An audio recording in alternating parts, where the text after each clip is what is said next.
My name's Nina Carter. I'm 35. I've never been the favorite, the rebel, or the black sheep. I was the reliable one. The one who showed up early, paid the deposit, remembered the birthdays. I kept the group chats organized and made sure everyone had a ride to the airport. I handled things. When my dad slipped on the stairs and tore a ligament, I paused. A vacation flew back and stayed 4 nights on his old pull-out couch.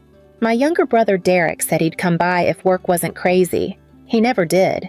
Mom just smiled and told me I was a lifesaver, then asked if I could pick up her prescriptions before I left. Derek Carter is 2 years younger than me and lives like he's allergic to consequences. He's charming, always has been. People say it like a compliment, but when it's your brother and you're the one paying for things, he forgets, it wears thin. He dropped out of college after freshman year and moved home. Then moved out, then back in again. Every time he got fired, Dad blamed the boss. Every time he needed help, Mom said he was just finding his way. I kept mine steady. I've worked in logistics since I was 22. I live alone just outside Portland. Clean condo. Quiet. I get along with my building manager and know the name of the guy who bags my groceries. That's about it. I'm not flashy. I like structure. I like being dependable. But there's something that happens when you're the dependable one. You don't get seen. Not really. The first time I noticed was during a family photo at my cousin's wedding. They wanted everyone in coordinated tones, nothing too loud, someone said. I wore burgundy. It was November. I thought it was tasteful. Later, when they sent out the framed prints, I saw they'd cropped me out. Just needed it to fit the layout, my aunt said with a smile. You understand. I said I did. I always said I did. Because if I ever said otherwise, I'd get the look, the one that says, you're making this harder than it needs to be. So I smiled, I drove, I paid, I showed up, even when no one saved me a seat. I never asked for much. I just wanted to be included without needing to be useful. I wanted to belong without having to carry everyone else's weight. But I'd learned in my family being useful was the rent you paid for being kept around. And one day, someone forgot to collect the rent. That's when things began to shift. It started with a phone call. My mother never calls in the middle of the day unless something's gone wrong or she wants something. That Thursday, I let it go to voicemail. She left one. "Hi, sweetheart," she said in that high, syrupy voice she uses when she's softening a request. "I was just thinking how nice it would be if you came to Derek and Chelsea's engagement dinner next month. It's going to be on a rooftop, very elegant, just family and a few close friends." Then came the real reason for the call. "We were wondering if you could help with the reservation, just to hold it with your card. We'll pay you back, of course." Of course. I listened to the message twice. Then I called the restaurant, booked a private section for 24 guests, left a $500 deposit. The woman on the phone asked if I wanted to make any special requests. I told her to add floral centerpieces and check if the lighting would be good for photos. I wasn't angry. Not then. Derek was getting engaged. Chelsea was fine. We'd only met once at a birthday lunch, and she barely made eye contact between Instagram stories. But my mother called her an angel and a much-needed balance for Derek. I knew what that meant. She came from money. Her father ran some sort of mid-sized marketing firm in Seattle, the kind of family who sends holiday cards printed on matte stock with gold embossing. A few days after the reservation, I got a text from Mom. "Everything's confirmed. Thank you again, sweetie. You're a gem." No mention of paying me back. Still, I bought a new blazer. Pressed slacks. I picked out a bottle of vintage Pinot Noir and had a custom card made with their initials embossed in silver. I even ordered my hair blown out that afternoon, something I hadn't done in over a year. Because some part of me, some foolish, dented part, still hoped that maybe this time would be different. Maybe I'd have a seat that wasn't borrowed. Maybe I'd be seen not for what I provided, but for who I was. Maybe I'd be let into the photo, not left out of the frame. The night of the dinner, I arrived 10 minutes early. It was late October, and the sun was just beginning to dip below the skyline. The rooftop was strung with soft Edison bulbs, warm and golden, swaying in the evening breeze. A small jazz trio played in the corner, all muted trumpet and brushed cymbals. Someone had gone all out. I wore a tailored navy blazer, black slacks, low heels. My hair was still holding its shape from the blowout, and I had the bottle of wine in one hand, the card in the other. The hostess greeted me by name and motioned me toward the private section. "Your party's already seated." She smiled. I walked in, careful not to scuff the floor with my shoes. Every table had fresh flowers. There were candles, polished flatware, cloth napkins folded into sharp triangles. And there they were, my parents, Derek, Chelsea, her family, a few of their friends. Everyone had a drink in hand. Laughter floated through the space, effortless and well-practiced. Derek turned when he saw me. He didn't move, didn't smile, just raised a hand lazily and said, "Hey, Nina, you made it." He glanced at the wine in my hand, then passed me like I was someone who'd wandered in from the bar.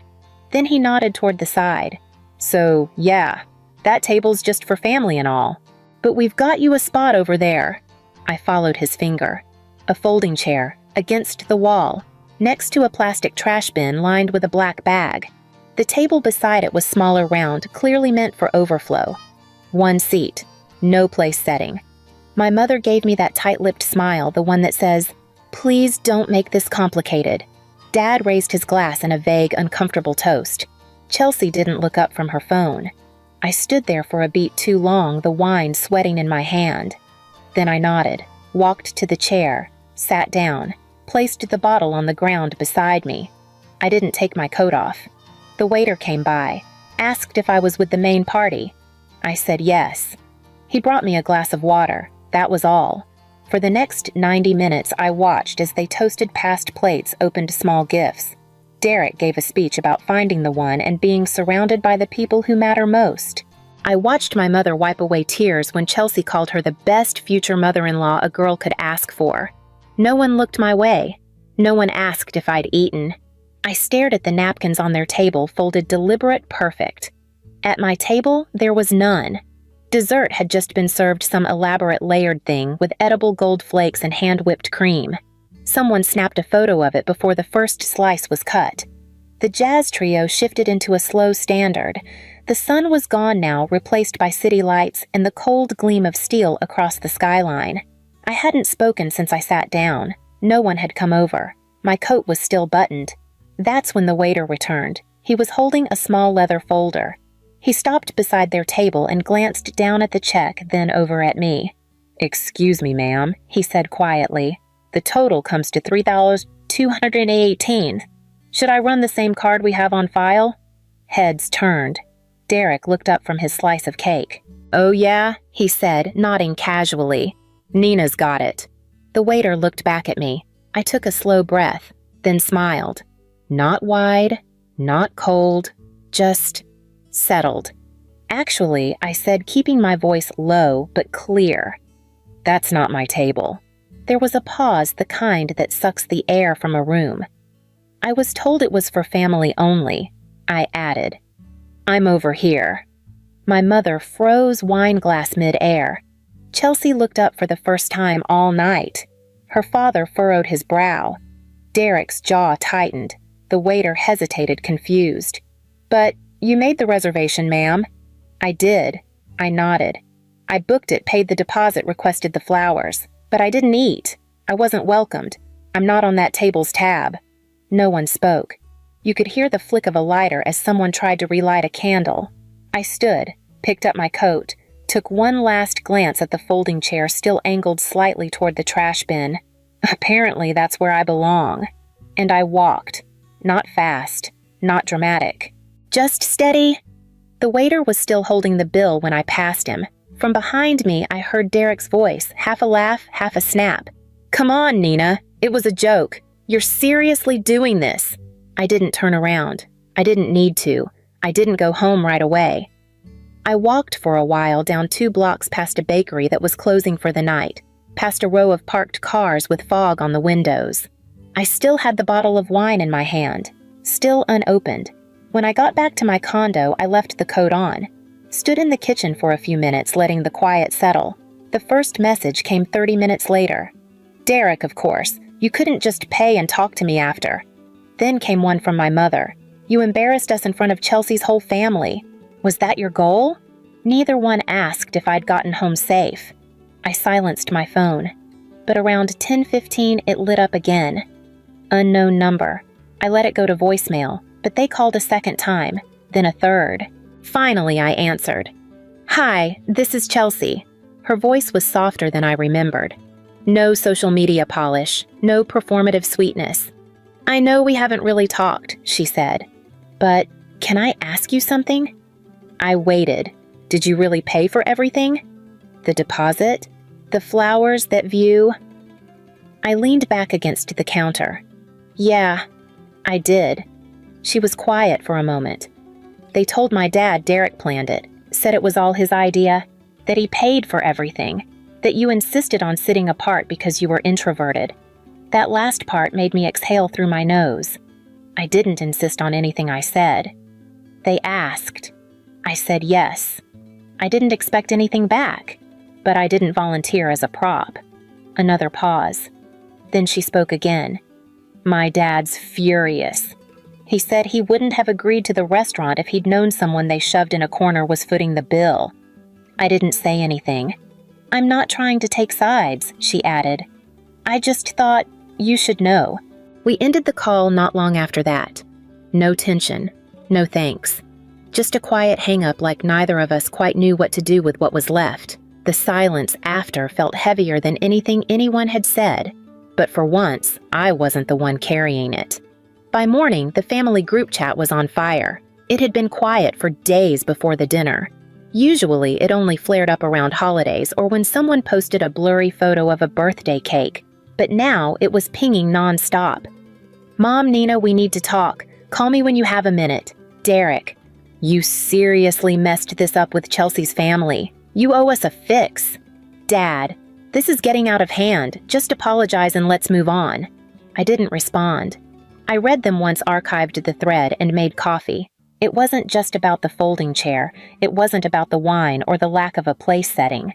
It was the slow accumulation of roles I never signed up for: the designated driver, the emergency contact, the backup wallet. And now that I'd finally stepped back, they didn't know what to do with the space I used to fill. By midweek, things had escalated further. A friend of Derek's, Trent, someone I barely knew, but who always nodded politely at family events, sent me a message out of the blue. Chelsea's dad had a meltdown Sunday. Like, actual meltdown. According to Trent, Mr. Whitaker had found out everything. The real cost of the dinner, the lies, the folding chair, the bill left hanging when I walked.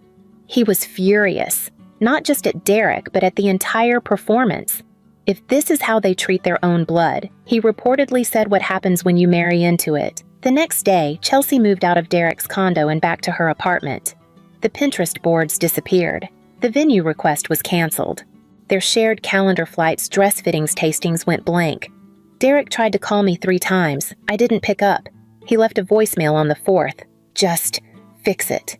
Please. Talk to Chelsea's dad. Explain it was a misunderstanding. You're making this bigger than it is." But it was never a misunderstanding. It was a pattern. And patterns don't break until someone stops dancing. I spent that evening organizing my kitchen drawers, moved the wine to a lower shelf, canceled a card Derek had once borrowed for emergencies and never returned. It felt small, but it was a start. That night, I logged into the bank account Derek and I had once shared back when he was unemployed and needed somewhere to route his last freelance checks. I had left a few thousand in there. Money I'd nearly forgotten. He hadn't. The Spotify subscription was still active, so was his gym membership. 2 food delivery apps, all quietly charged to an account he no longer contributed to.